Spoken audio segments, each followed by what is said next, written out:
চট্টগ্রাম মহানগর এনায়েত বাজার word BNP Jubodal ছাত্রদল স্বেচ্ছাসেবক দলের উদ্যোগে চট্টগ্রাম মহানগর ছাত্রদল নেতা আলাউদ্দিন সুমনের মৃত্যুবার্ষিকীর স্মরণে মোনাজাত এবং দোয়া মাহফিল অনুষ্ঠিত হয়। দলের অনেক সংকটময় মুহূর্তে অনেক কষ্টের সময় দলের হাল ধরেছিলেন, নেতৃত্ব দিয়েছিলেন রাজপথে আলাউদ্দিন সুমন। আল্লাহর ইচ্ছা আমাদের কাছ থেকে খুব অকালে বিদায় নিয়েছেন, একদম অল্প বয়সে বিদায় নিয়েছেন, যেটা আমরা কল্পনাও করি নাই, চিন্তাই করি নাই। যাক, হয়া মত মৃত্যু জীবন দেওয়ার একমাত্র মালিক আল্লাহ।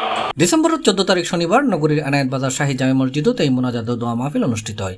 পরে সুমনের খবরস্থান জিজাইরে ফুল দিয়ে মহানগর বিএনপির নেতাকর্মী হলে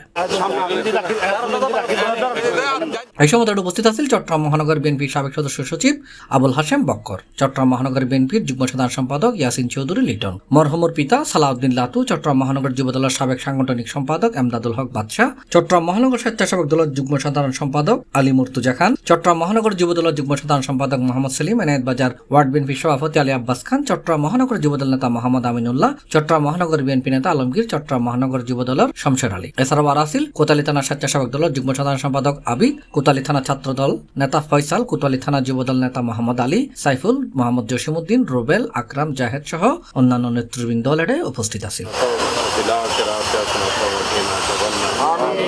C+ TV চট্টগ্রাম।